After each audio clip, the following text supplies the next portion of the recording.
Então, irmãos queridos, vamos à palavra de hoje. Abra sua Bíblia, Carta de Paulo aos Efésios.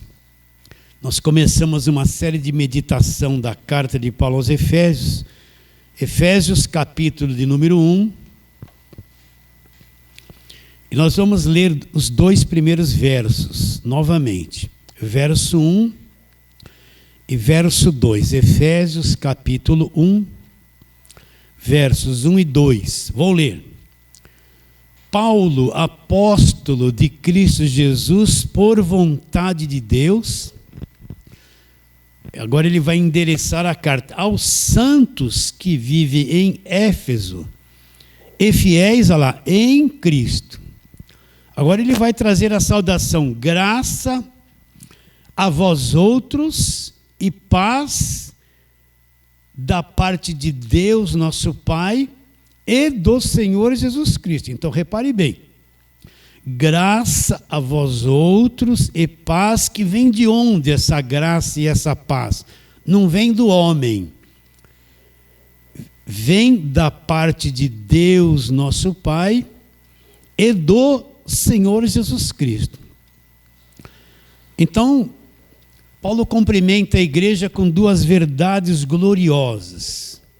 Primeiro, ele cumprimenta a igreja dizendo graça. Trabalhamos isso na pregação passada, no domingo passado. Ele acrescenta a graça, o nosso relacionamento com Deus. É graça e paz. Então ele cumprimenta, se você for ver as cartas, quase todas as cartas que ele escreveu, ele sempre saudava aqueles que eram endereçados à carta como graça e paz. Dois pilares, duas verdades gigantescas daquilo que o Evangelho da graça de Deus nos mostra.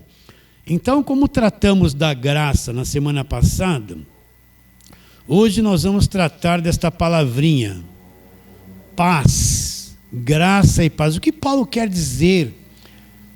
O que ele quer despertar no entendimento das pessoas, essas duas palavras, graça e paz? Então vamos tratar da paz hoje, né? Então, vamos discorrer a palavra de Deus.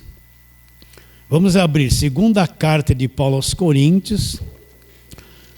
Volta um pouquinho, você vai chegar na segunda carta de Paulo aos Coríntios, no capítulo de número 5.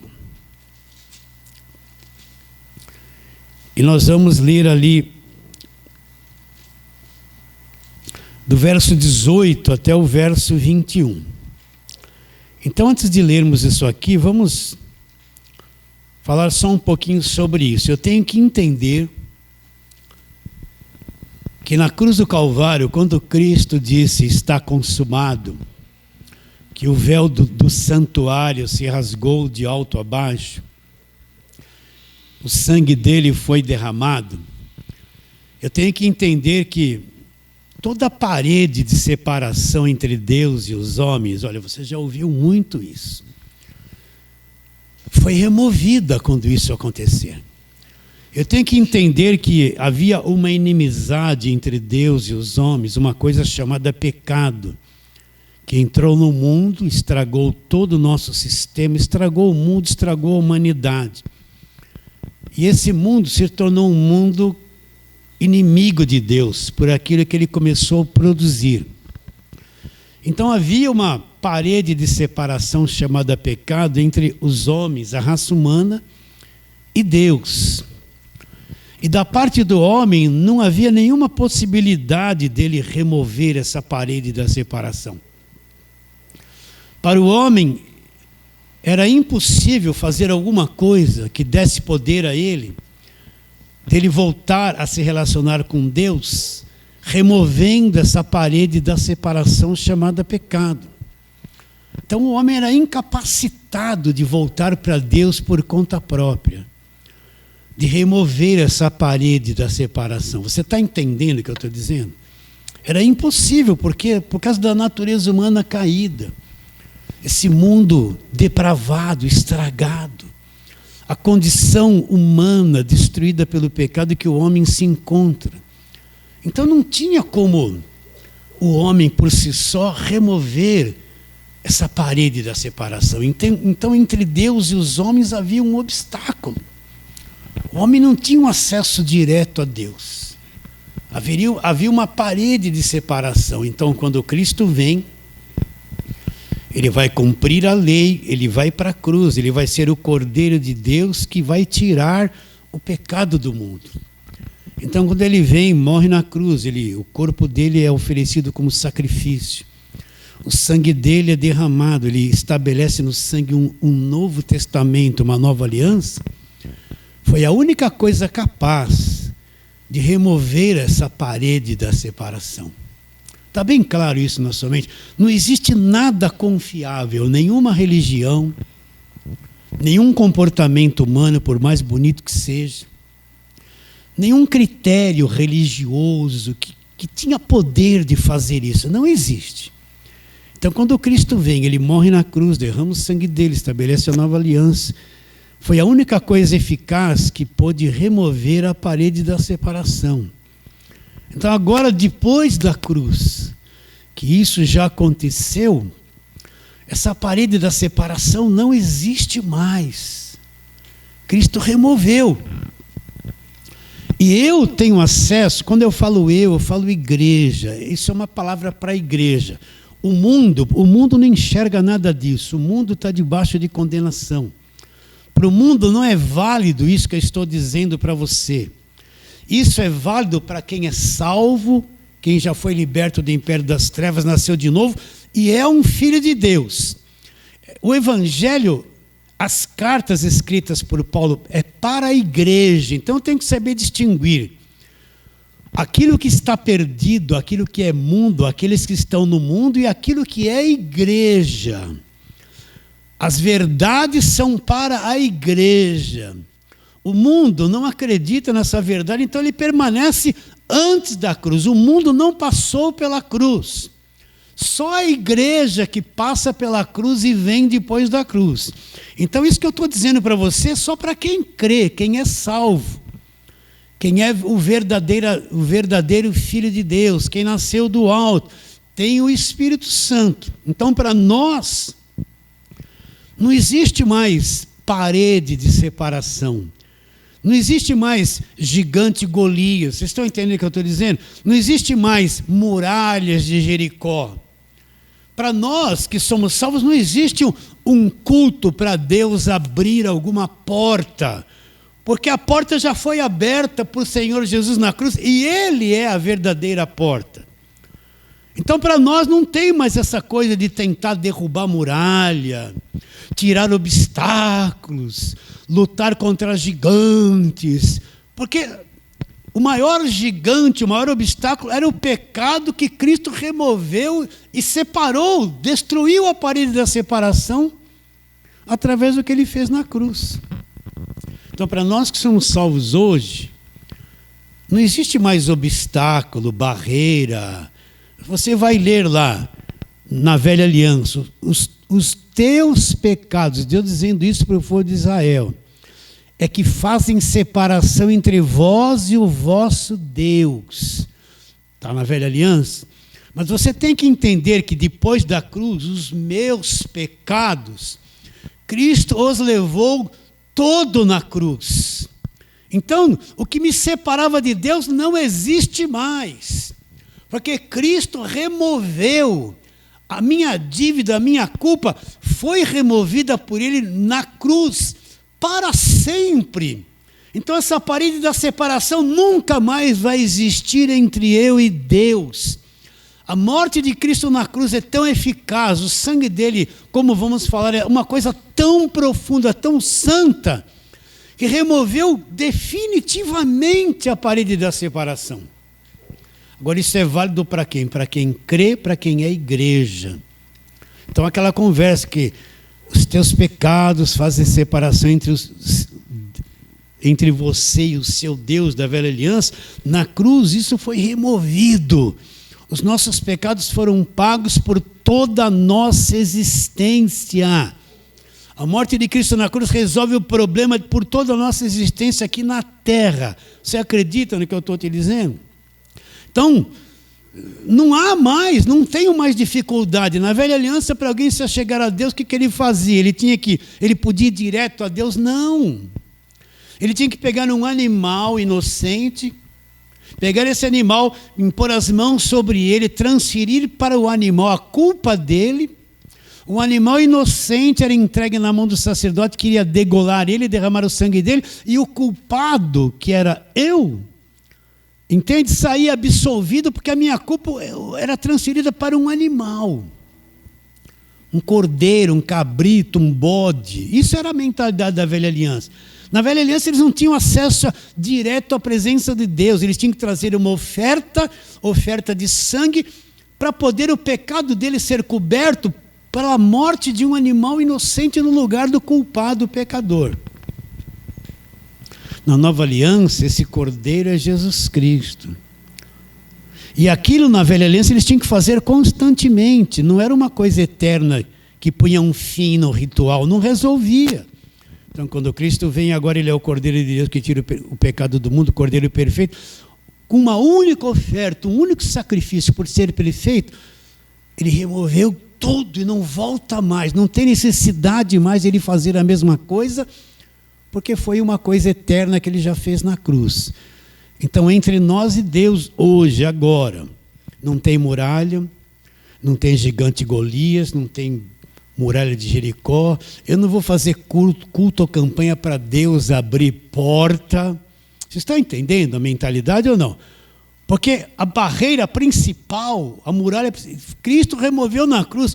Eu tenho acesso direto a Deus, não confiando em mim mesmo, em minhas obras. Confiando naquilo que já foi feito na cruz. Por isso que a nossa fé é em Cristo e no Cristo crucificado. Acabou o problema.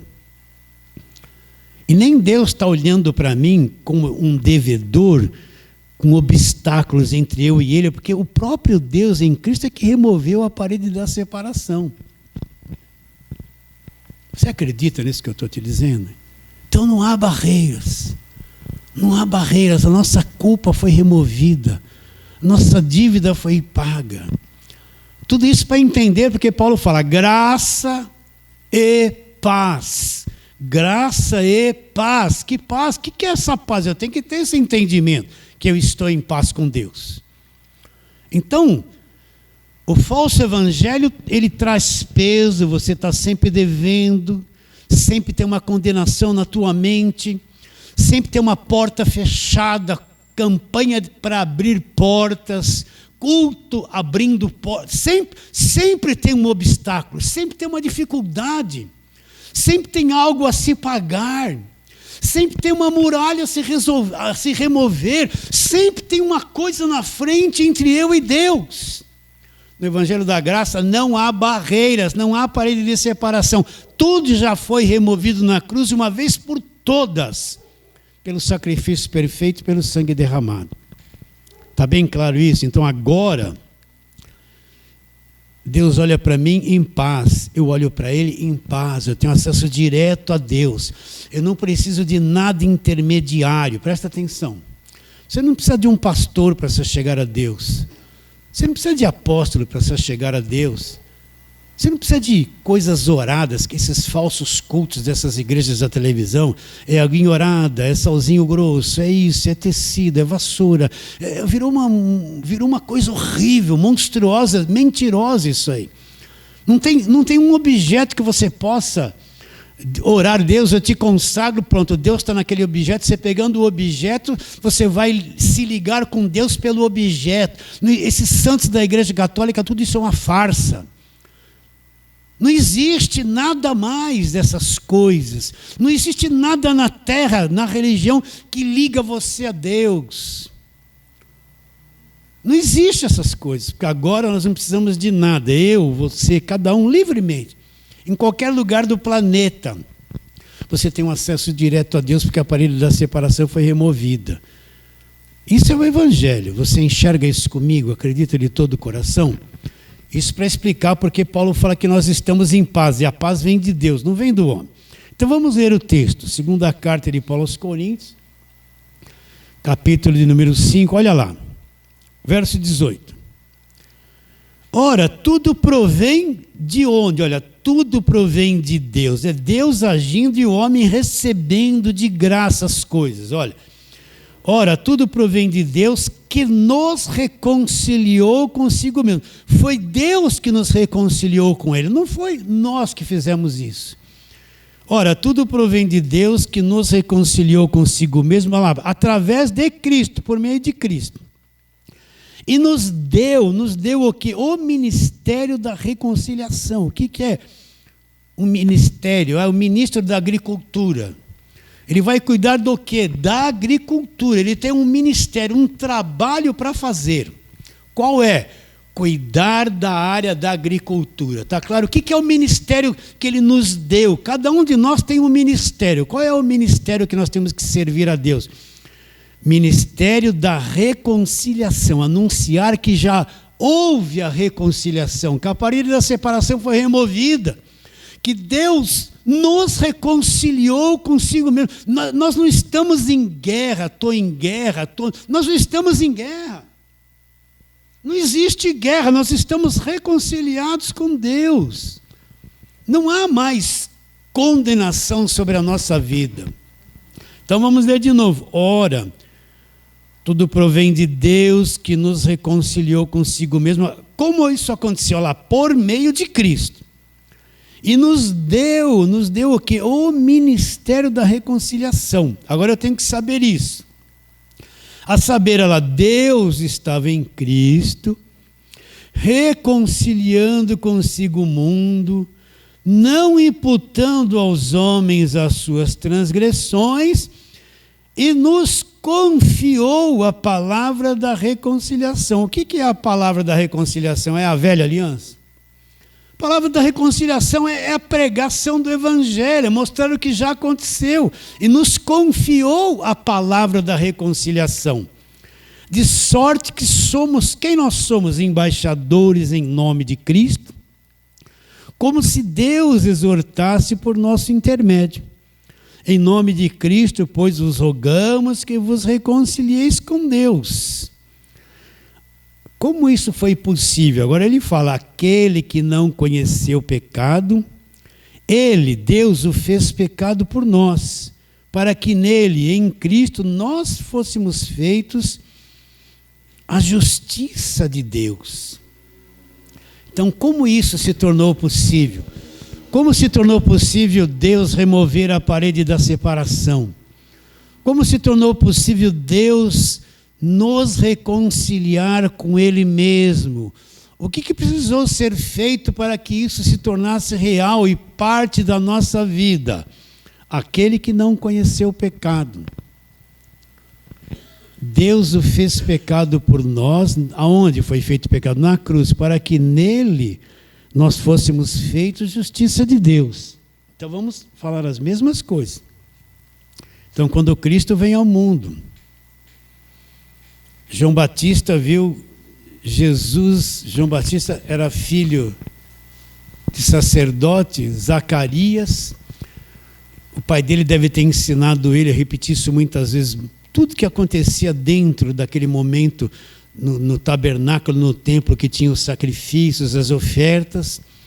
João Batista, o pai dele ensinou tudo que acontecia lá dentro do santuário, os animais mortos, o sangue derramado, a expiação pelos pecados. Quando ele vê Jesus, ele não é alguém que não entende nada. Quando ele vê Jesus, vem a revelação. O que ele diz de Jesus? Olha o Cordeiro de Deus. Um cordeiro que não foi criado aqui na terra, não veio da terra, não é um animal, não vem do homem. É um Cordeiro de Deus que vai fazer o quê? Ele vai tirar, remover a parede da separação. Ele vai tirar o pecado do mundo. Vocês estão entendendo? A parede da separação vai ser removida. Então, como isso se tornou possível? Então, Cristo vem em forma de homem, ele vai para a cruz, e na cruz ele remove a parede da separação. Ele se fez pecado por cada um de nós. Então você tem que crer que toda a dívida foi paga, o pecado foi removido na cruz. A nossa culpa, de uma vez por todas, já foi removida. Por isso que Deus pôde nos reconciliar com Ele. Primeiro Ele tirou o obstáculo, a parede da separação, que era o pecado. Agora vem e nos reconcilia com Ele, nos traz juntinho para Ele, através de quem? Por meio de Cristo. Ele nos dá um trabalho para fazer, nos confiou uma palavra. Qual é a palavra? A palavra da reconciliação, daquilo que já foi feito, que é o quê? O Evangelho da graça de Deus. Repare bem que isso não tem nada a ver com a velha aliança, não tem nada a ver com o judaísmo, isso vem pós-cruz, pós-judaísmo, é a nova aliança, que é o Evangelho da graça de Deus. Então, está bem definido isso na sua mente? Então, eu tenho que entender que isso trouxe um novo e vivo caminho. Vamos ler isso, vamos lá para Hebreus, vai lá para Hebreus agora. Isso é o arroz com feijão, o leitinho do Evangelho. Hebreus, vamos lá para o capítulo de número 10. E nós vamos ler a partir do verso 19. A minha oração agora é que você entenda isso para sempre, que todos aqueles que estiverem ouvindo esta palavra, longe de nós, lá pelas redes sociais, entendam e creiam.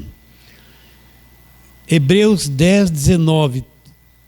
Tendo, pois, irmãos, intrepidez para entrar nos santos dos santos, pelo sangue de Jesus, pelo novo e vivo caminho que Ele nos consagrou pelo véu, isto é, pela sua carne. Como que eu vou me aproximar de Deus?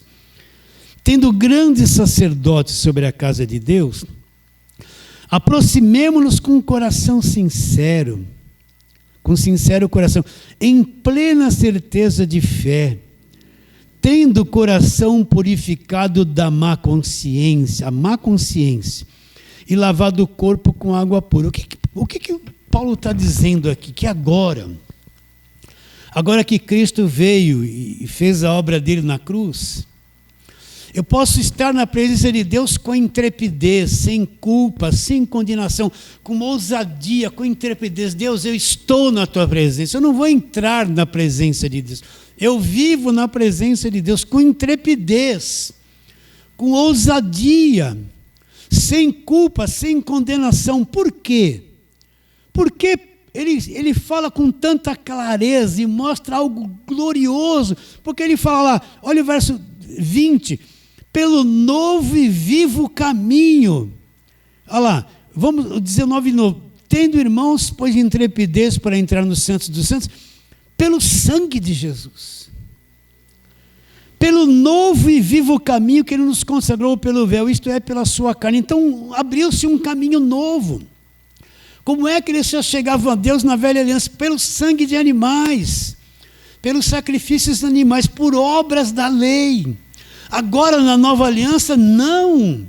Agora, um novo e vivo, é um caminho vivo, uma coisa nova aconteceu. Uma nova porta que não estava aberta na velha aliança se manifesta depois da cruz.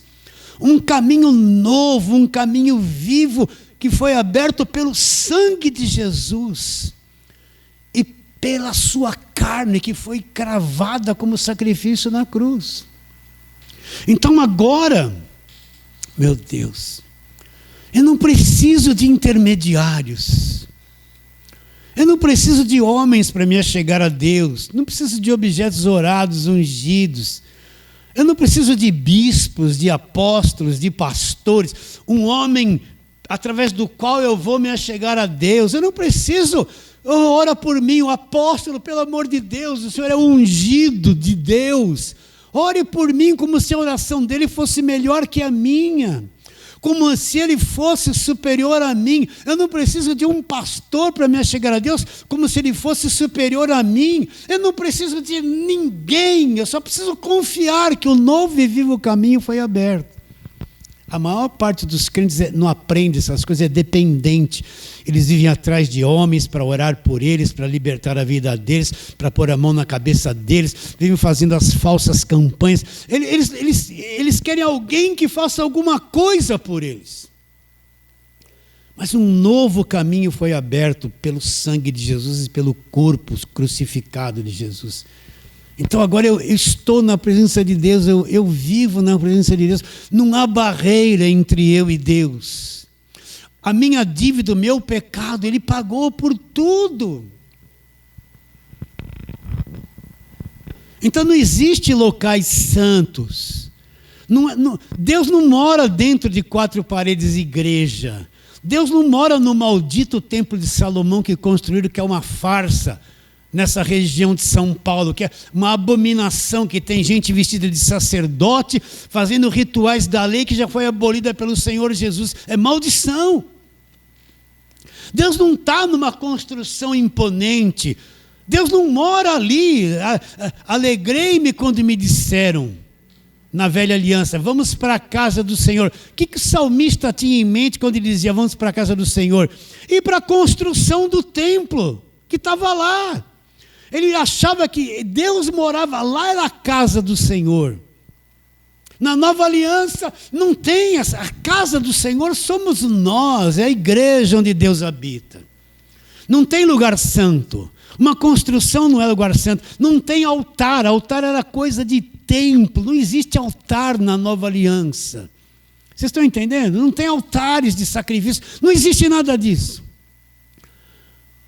Na nova aliança, todo aquele que crê é livre, tem um acesso direto a Deus, confiando naquilo que foi feito na cruz pelo sangue de Jesus. A tua oração é uma oração poderosa. Você não precisa de orar. Vem aqui que eu vou fazer uma oração forte. Olha a mentira, o engano para escravizar as pessoas. Tem um indivíduo lá de paletó e gravata, vai um coitado lá receber uma oração forte. Oração forte.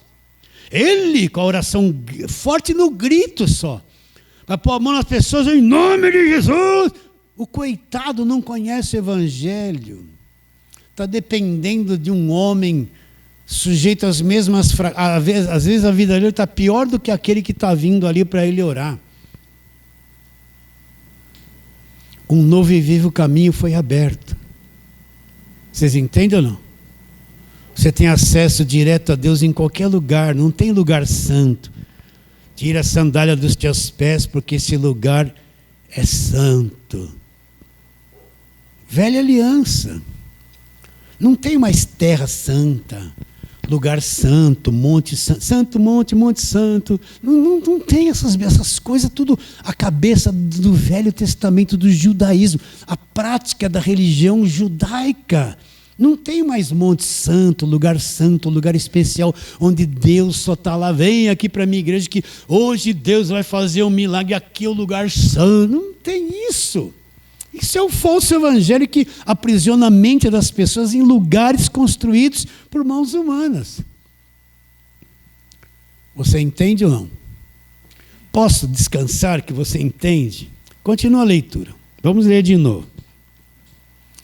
Tendo, pois, irmãos, intrepidez para entrar nos santos dos santos, pelo sangue de Jesus, pelo novo e vivo caminho, um caminho novo, que Ele nos consagrou pelo véu, isto é, pela sua carne. Olha lá. E tendo grandes sacerdotes sobre a casa de Deus, que Jesus é o nosso sumo sacerdote lá no céu. Agora, como que eu vou me aproximar de Deus?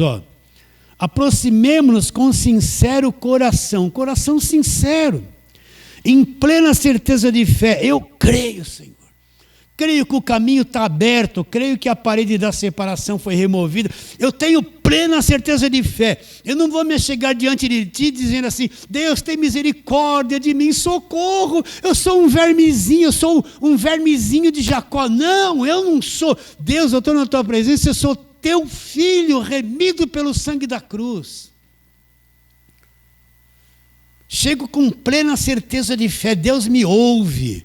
Não precisa de oração de ninguém. Eu sei que tem um monte de gente fraca na igreja, que não acredita em nada, e ela precisa muito de oração dos outros. Ore muito por mim, ore por mim, ore por mim, socorro, alguém ore pela minha família. Ela não acredita que ela é ouvida por Deus. Então ela tem essa mentalidade infantil, que depende de oração de outros.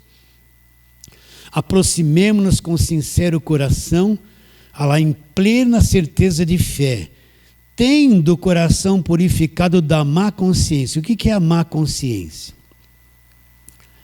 A má consciência é aquela consciência que está sempre cheia de acusação, de condenação, com medo de Deus, ela se sente devedora a Deus.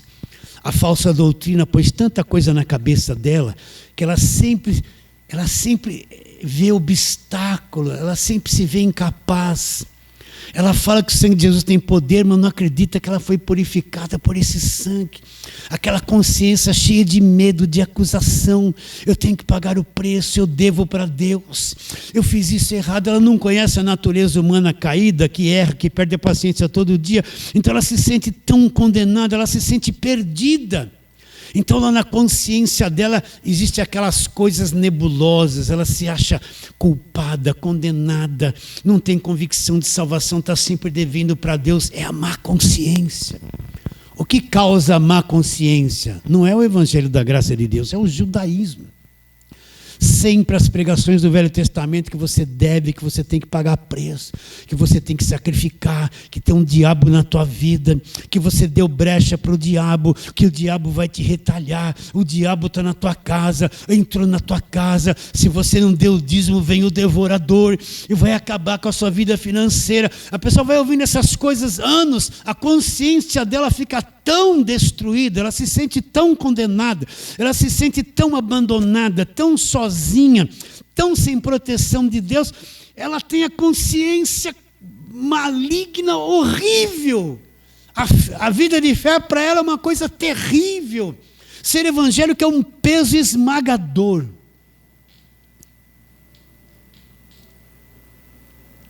Olha o que o verso diz. Chegando a Deus com o coração sincero e em plena certeza de fé, tendo o coração purificado da má consciência. Agora, quando eu ouvi o evangelho da graça de Deus, sei que sou salvo, sei que tudo foi pago na cruz, o que acontece com a minha consciência? A minha consciência está sem condenação. Ela sabe que foi liberta do império das trevas. Ela está leve diante de Deus sem culpa. Sabe que tudo que foi pago. Então eu chego diante de Deus não com aquela consciência má, negativa, aquela mentalidade escravizada pela falsa doutrina. Eu chego diante de Deus com uma mente livre, renovada pelo Evangelho.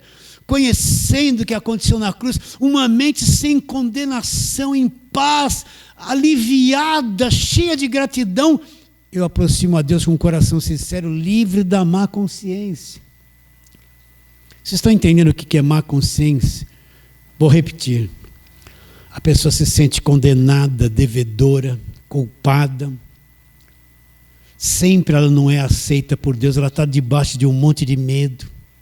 Ela está debaixo da doutrina da condenação. Estou devendo para Deus, eu não paguei preço, eu não sacrifiquei, eu não dei isso, eu não fiz aquilo, eu falhei nisso, eu falhei naquilo. Ai meu Deus, eu estou apavorado, vou entrar em depressão. Como Deus vai me aceitar? Olha, nossa, ela está em tormento. A má consciência. Agora, quando eu entendo o Evangelho, ele limpa a minha consciência das obras mortas. Tudo isso é obra morta. A minha consciência sai daquele estado mau de condenação para o estado de salvação. Não pesa mais nada sobre a minha cabeça. Deus, eu perdi a paciência. Ai, perdi a salvação, estou arrasado. Deus, eu perdi a paciência, mas eu já aprendi pelo Evangelho. Que a minha natureza está programada para perder paciência. Eu estou preso numa natureza caída, que é mentirosa e trabalha contra mim. Não perdi a salvação porque eu perdi a paciência. Vocês estão entendendo? Olha a consciência limpa, livre, sem culpa. Eu não dei o dízimo. Eu falo dízimo não por vocês, porque aqui ninguém cobra dízimo de nada, aqui não é obrigado a dar nada. Por causa daqueles que vão ouvir, porque tem tanta gente debaixo de cativeiro porque falhou no dízimo, vão dizer que ele vai para o inferno, que ele é um ladrão. E a consciência dele está acusando, ele vai deixar de comprar um remédio, uma roupa melhor para o filho, para dar o dízimo para o apóstolo. Vocês estão entendendo o que eu estou dizendo? A consciência dele está cheia de acusação. Irmão, joelho no chão, orou muito, não você é fraco. Eu não orei, eu não fico 2 horas, 5 horas de joelho no chão. Aí veio o pentecostalismo, né? A minha mente, a minha consciência está livre. Eu já enxerguei os meus defeitos, as minhas falhas. Eu não gosto deles, mas eu não consigo não tê-los. Eu não consigo não tê-los, eu não consigo ser perfeito. Então, a minha má consciência foi removida. Eu estou num novo e vivo caminho. Eu estou na presença de Deus confiante, seguro. Sei que Ele está comigo, sei que sou perdoado, sei que sou limpo, não estou debaixo de condenação, que a minha dívida toda foi paga. A minha mente tem paz com Deus. Sei que a parede da separação foi removida para sempre, nunca mais vai voltar.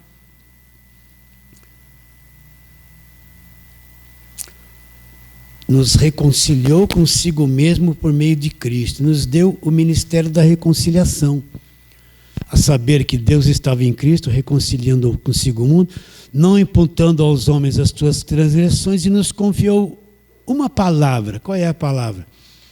A palavra da reconciliação. O que é a palavra da reconciliação? É o Evangelho da graça de Deus. É isso que foi confiado a cada um de nós.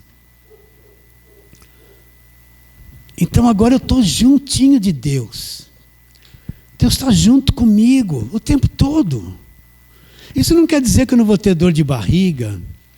Isso não quer dizer que de repente eu como alguma coisa e me faça mal. Isso não quer dizer que eu não vou agora tomar uma vacina contra a Covid. Vou tomar. Isso não quer dizer que não, agora Deus está comigo, eu não vou tomar vacina para a gripe. Só quem tem uma cabeça atrapalhada e que não vai tomar a vacina para a gripe. Olha que eu tomei esses últimos anos, nem resfriado eu peguei. Poderosa a vacina. Vocês estão entendendo? Não quer dizer que eu não possa ficar desempregado. Não quer dizer que eu vou ter o bolso cheio de dinheiro. Às vezes eu não vou ter quase nada, eu vou viver apertadíssimo. Eu estou no mundo, estou sujeito a uma sociedade corrompida, a políticos mafiosos, ladrões. Eu estou sujeito, eu sofro o resultado de tudo isso, mas eu sou uma pessoa salva. E estou em paz com Deus. Cristo removeu tudo, minha consciência está sem culpa. Cuidado para não engordar. Quando a consciência da pessoa está cheia de condenação, ela vive assim, se espremendo. Quando ela entende a graça, a consciência velha é removida, ela passa a ter uma consciência limpa. Nossa, ela não vai gastar mais aquelas energias com aquela cabeça pensando, se condenando o tempo todo. Ela vai capaz até de engordar um pouquinho, sabia disso? É verdade isso. Graça e paz. Graça e paz, né? Quem pode entender essas coisas? As pessoas estão atrás do evangelho assim. Eu quero casa, eu quero carro, eu quero que Deus resolva o meu problema. A mulher quer que o marido seja resolvido o problema dele, que os filhos sejam resolvidos. Eu quero cura, eu quero bênção, eu quero vitória. Eu vou para a igreja porque eu quero um Deus que nem o gênio da lâmpada. Eu vou esfregar a lâmpada, aí sai aquele gênio, sim, amo. Aí aparece Jesus Cristo, sim, meu filho. Ó, Jesus, eu tomo posse, eu quero carro, eu quero casa, eu quero dinheiro, eu quero cura, eu quero casar, eu quero isso, eu quero aquilo. Em nome de Jesus eu ordeno, eu exijo, eu decreto, eu declaro, eu tomo posse da bênção. E eu quero um Deus que venha satisfazer e fazer o que me interessa. As pessoas não estão interessadas no Evangelho. Evangelho não é isso. Não estão interessados no Evangelho. Aí você vê essa gama de gente atrás de solução de problema. Quando você vai ver, não entende nada do Evangelho. Estão tudo perdido. Tudo perdido. Estamos claros até aqui, queridos? Está entendendo? Caminhando. Então vamos para outro texto. Colossenses capítulo 1. Nós já estudamos isso no passado. Mas vamos lá.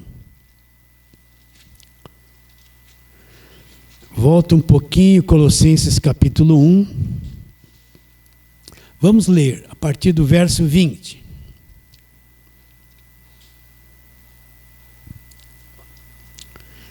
Todos já acharam? Acompanha aí.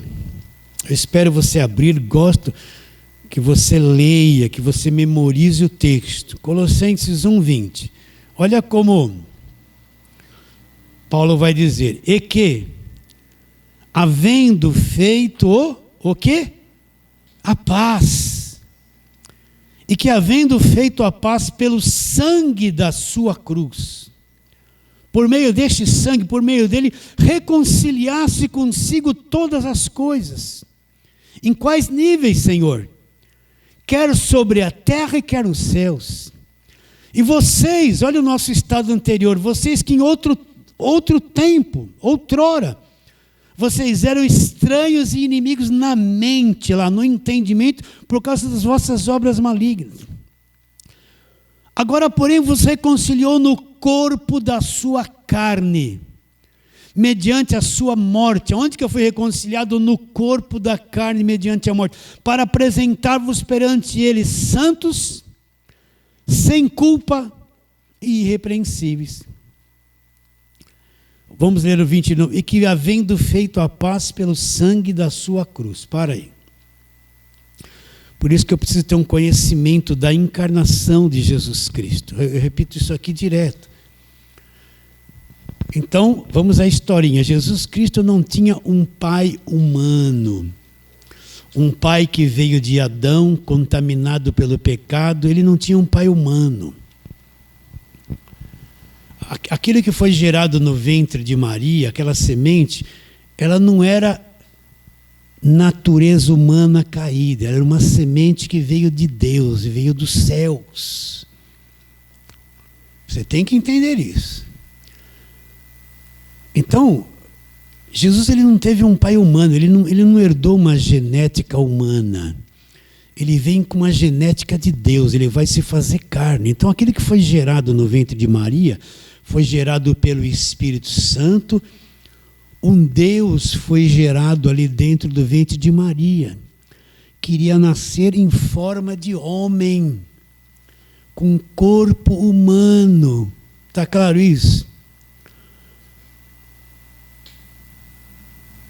O pai terreno tem um grupo sanguíneo. Quando ele gera um filho, você tira o sangue da criança, vai constatar que o sangue da criança é o grupo sanguíneo do pai. Não tem como escapar disso. Vai lá, tira o sangue dos teus filhos. São teus filhos legítimos? Vão tirar o teu sangue, o sangue deles, você é o pai deles, é genético, grupo sanguíneo igualzinho. Jesus não tinha, olha, você tem que ver Jesus nisso. Jesus não tinha um pai humano, a genética dele é uma genética de Deus. Só para você entender, se você pudesse tirar um pouquinho do sangue de Jesus e fazer um exame, não era genética humana, e eles iam ficar assim, esse sangue não existe entre os seres humanos, é um sangue de uma outra dimensão. Então, Deus foi gerado em forma de homem no ventre de Maria. Você poderia dizer assim, mas passou alguma coisa de Maria para ele. Não, porque ele não nasce? Porque a criança não nasce com o sangue da mãe, e sim o sangue do pai. O corpo da mãe alimenta a criança, leva os alimentos até a placenta. Dali para trás o alimento passa, o sangue da mãe não é injetado dentro do sangue da criança. Estou te explicando de uma forma bem simples. Então nada de Maria passou para o sangue de Jesus Cristo. Ela não herdou. Jesus não herdou nada de Maria, porque Maria era pecadora, o sangue dela não passou para ele. Então, nasce um ente santo, conforme está ali em Lucas 2. O ente santo será chamado Filho de Deus, vai nascer o Filho de Deus em você, Maria. Então, Jesus vem, o grupo sanguíneo dele vem de uma outra dimensão.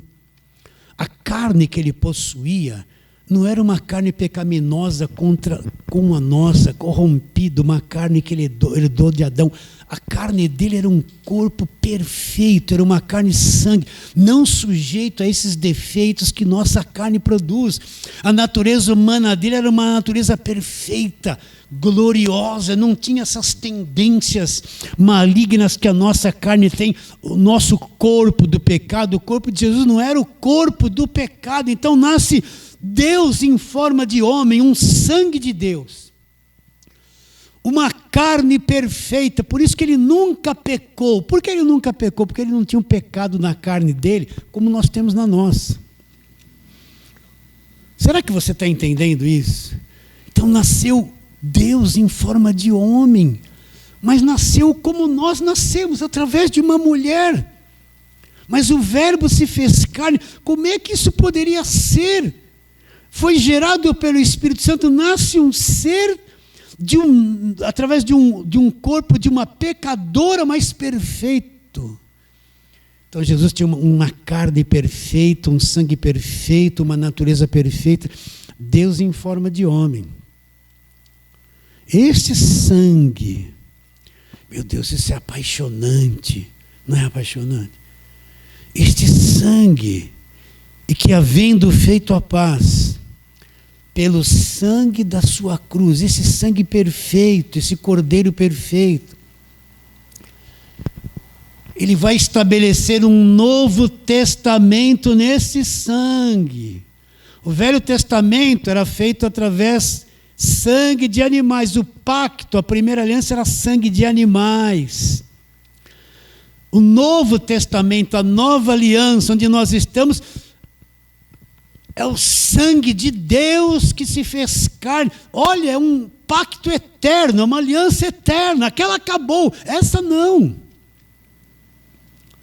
Então Jesus era o Cordeiro perfeito, porque se ele não fosse, ele não poderia estabelecer a nova aliança. Se o sangue dele não fosse perfeito, ele não poderia estabelecer uma nova aliança. Mas como ele é perfeito, ele derrama o sangue dele. Este sangue, o que o sangue fazia a favor do pecador da velha aliança? Cobria os pecados dele, a culpa dele, com sangue de animais. O que é feito através do sangue de Jesus na nova aliança? Por ser um sangue perfeito, remove inteiramente o pecado, a culpa, porque era perfeito. E não pode mais voltar atrás, porque era perfeito. Então Cristo, na morte dele, ele cumpre o verdadeiro sacrifício que a lei exigia. Na lei, o sangue de animais era feito constantemente, aquilo não parava, séculos e séculos matando bichos.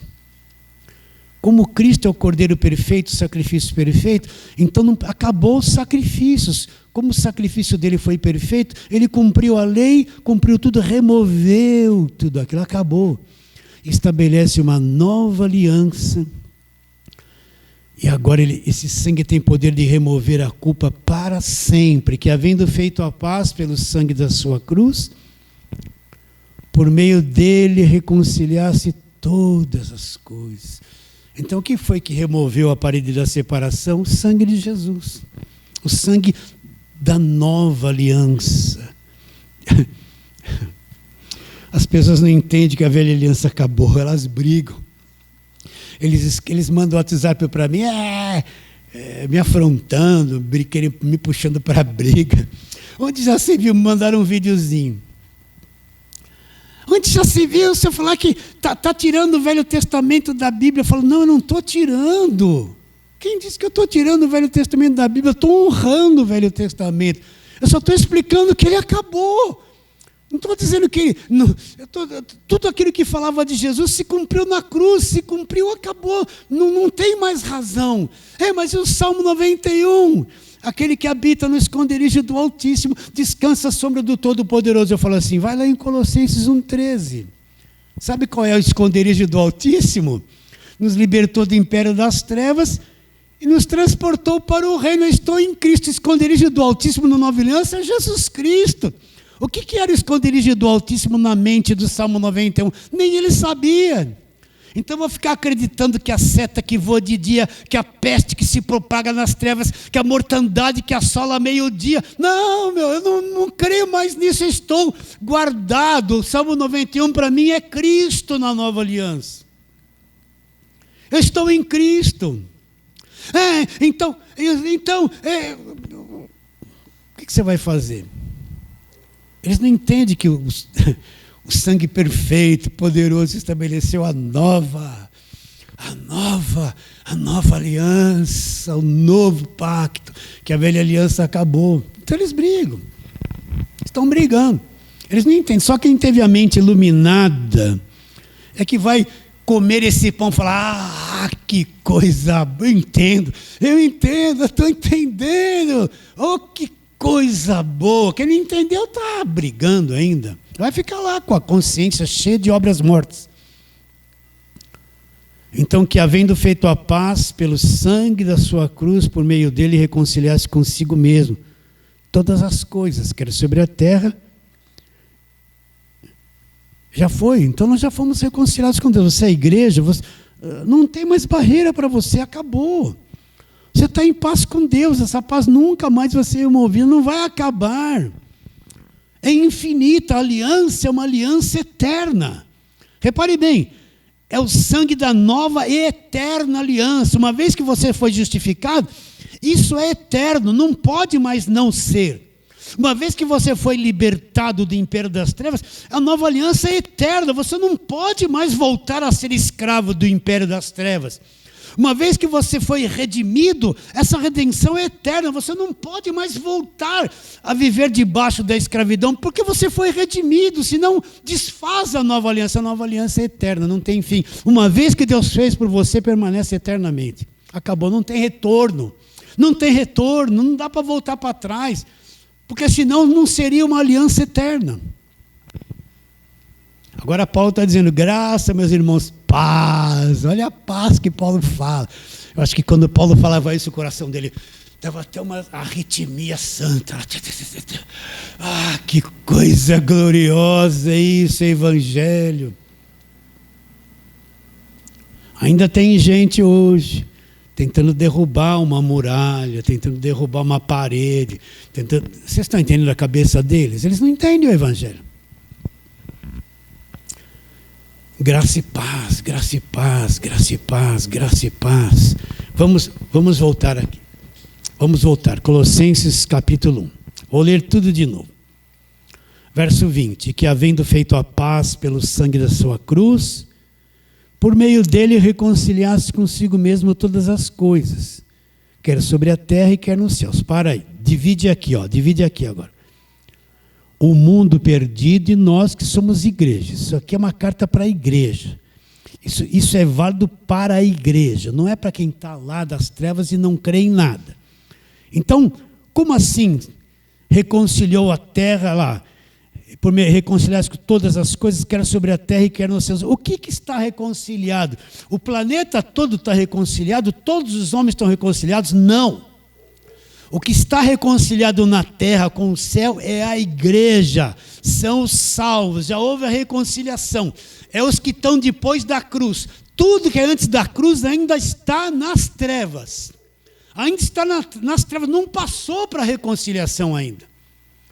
O que foi reconciliado entre terra e céu na igreja? Na terra é a igreja, entre céu e para Deus, na terra a igreja está reconciliada. Nós estamos reconciliados, não tem mais parede de separação. Já houve isso há mais de 2000 anos atrás. Por que essas coisas não são ensinadas? Você que viveu 20 anos numa igreja fazendo campanha, por que ninguém nunca te ensinou, nunca abriu isso para te mostrar? Você que fica atrás de imposição de mão, de unção com óleo, nessas igrejas de maldição, por que eles não abrem isso, não mostram isso para vocês que é o evangelho? Por quê?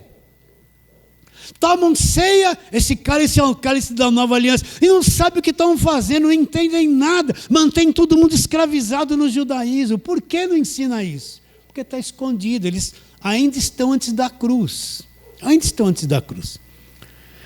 E que havendo feito a paz pelo sangue da sua cruz, por meio dele reconciliasse consigo mesmo todas as coisas, quer sobre a terra e quer nos céus. E vocês, que em outro tempo, vocês eram estranhos, inimigos aonde? Na mente, olha lá. O estado mental reprovável, a mente escravizada, morta pelo pecado. Pelas vossas obras malignas, agora, porém, vos reconciliou no corpo da sua carne. Por que ele fala agora? Primeiro ele falou sangue e falou no corpo da sua carne. Por que o corpo da carne? Porque quando Jesus vai para a cruz, o que foi sacrificado? A carne dele foi cravada na cruz, as maldições, os pecados, na carne dele, a carne dele que era santa, ele não tinha uma carne caída como a nossa. mas tomou, Deus depositou na carne dele toda a condenação e maldição, e o sofrimento, as feridas dele, na carne dele o pecado foi condenado e desfeito para sempre. O sangue e o corpo, o sangue e o corpo. Já houve a reconciliação. Está bem claro isso no teu coração, na tua mente? E agora, porém, você reconciliou no corpo da sua carne mediante a sua morte. Agora Deus, depois que eu creio, que eu estou inserido na nova aliança, Deus vai me apresentar para Ele mesmo. Não sou eu que me apresento. Deus vai me apresentar para Ele mesmo. Como é que Deus vai me apresentar para Ele? Olha lá. Verso 22. Agora, porém, você reconciliou no corpo da sua carne mediante a sua morte, para apresentar-vos perante Ele.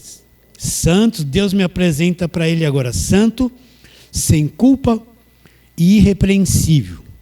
É como se Deus chegasse para mim e falasse assim: você que agora creu, está na nova aliança, eu me apresento, eu vou me apresentar você para mim agora. Santo, sem culpa e irrepreensível. Ele vai olhar para você, você está santo, você está sem culpa, você é irrepreensível. Qual obra eu fiz, Senhor, para merecer isso? Não, nenhuma. Você creu no que foi feito na cruz, a justiça de Deus foi imputada para você, e é assim que Deus te vê agora. Mudou tudo. Isso é o Evangelho, gente, é o Evangelho da graça de Deus. Paulo diz o quê? Não me envergonhe do Evangelho, porque o Evangelho é o poder de Deus. Visto que a justiça, isso é a justiça de Deus, se revela no Evangelho de fé e fé, como está escrito: o justo vai viver por fé, pela fé dele. O Evangelho é o poder de Deus. O poder de Deus não é um choque que a pessoa toma. As pessoas querem um poder de Deus, um choque, ela chacoalha, ela cai no chão, ela baba, ela grita. É uma coisa da carne. O poder de Deus é um conhecimento. O poder de Deus é um conhecimento do Evangelho que vem dentro de você. Quando você conhece esse Evangelho, o poder se manifesta, te liberta de tudo.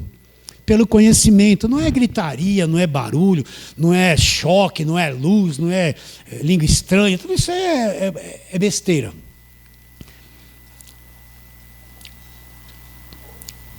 Estamos indo? Só mais uma coisinha. Agora vamos para terminar. Você está em Colossenses. Volta um pouquinho, já está Filipenses, né? Filipenses capítulo número 4.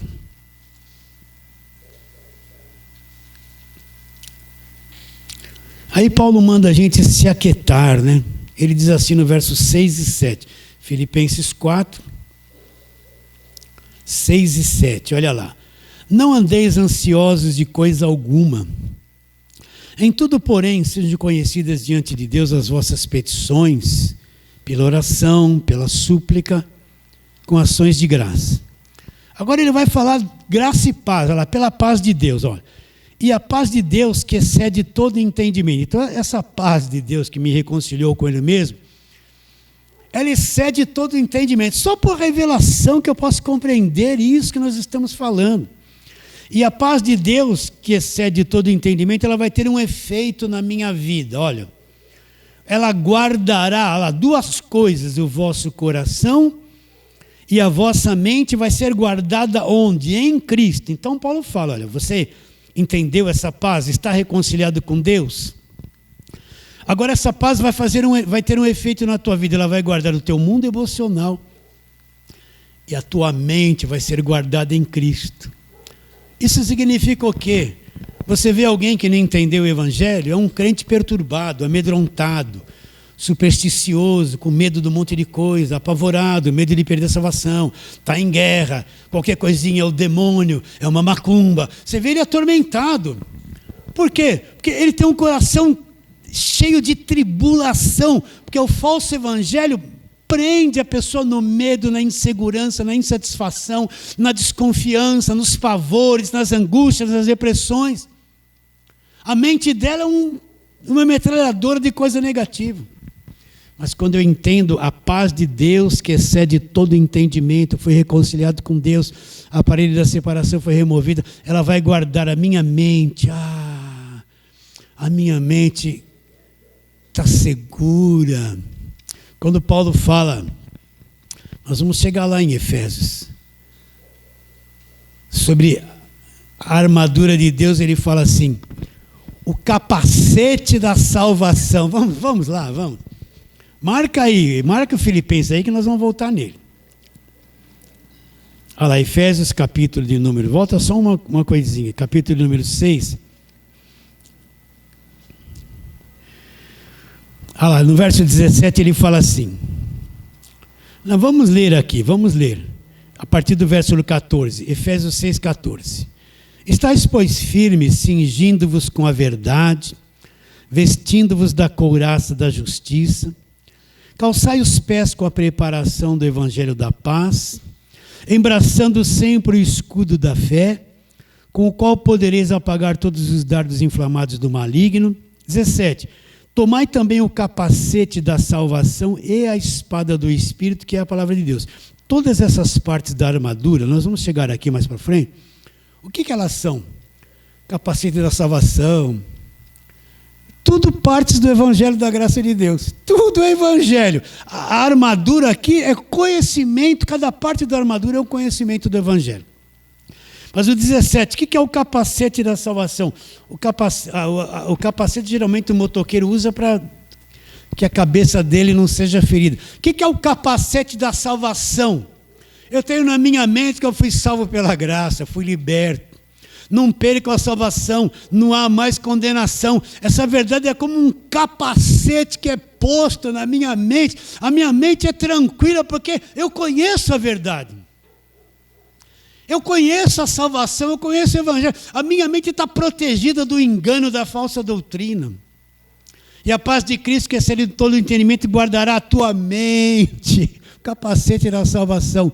E o teu coração. O que é o meu coração? O meu mundo emocional. Eu tenho um equilíbrio emocional, eu estou em paz com Deus, eu tenho capacidade da salvação, estou reconciliado com Deus. As minhas emoções não são aquela coisa cheia de cativeiro, que é jogada para lá e para cá, para lá. O maior problema do homem é o mundo emocional. O mundo emocional dele destrói a cabeça dele, destrói a vida dele. Mas quando eu entendo o evangelho, vai guardar a minha mente e meu coração. Vou estar equilibrado, um crente equilibrado com sabedoria, que tem prazer em viver, tem prazer em ser crente, tem paz com Deus. Tem paz com Deus. Aí quando você olha o crente supersticioso, você vê que ele está num tormento dentro dele lá. Você percebe isso? Olha quem está debaixo de igreja de lei, o cara vive em guerra, em demônio. Estou numa luta, estou fazendo a obra, é só vitória, estou numa guerra. Está bem mesmo, estou numa guerra, mas eu estou na fé. Tudo é um problema na cabeça dele. Tudo é um problema, tudo é uma superstição, tudo. A mulher que está numa igreja assim, chega em casa, o marido não é crente, eu sempre falo isso porque é necessário, os filhos não são crentes, ela chega com aquela cabeça atrofiada da guerra. Ele vai ver, ela vai olhar para eles, estão tudo endemoniado. O filho não obedece, é um capeta, o marido quer beber cerveja lá, é o Zé Pilintra da macumba que está nele. No fim ela se torna um tormento para eles, ela começa a perturbar a vida deles, porque não entende nada do evangelho da graça de Deus. Em vez de ver o marido que não é crente com bons olhos, ele não entende, não é o diabo. Ela já vem com aquela coisa supersticiosa, não tem paz, ela vive em guerra com a própria família. Aí depois vai pedir oração para o pastor. Pastor, olha para o meu marido, ele não quer vir na igreja. É um demônio que está na vida dele. 7 dias de campanha para libertar o demônio da vida dele. Não tem paz na mente, não tem paz no coração. Vive em guerra. Vai cantar, estou em guerra, na luta contra o mal, estou em guerra. Né? Agora quem tem a mente e o coração guardado pelo evangelho, graça e paz. Graça e paz. O sol vai amanhecer mais brilhante para você. A lua vai brilhar mais.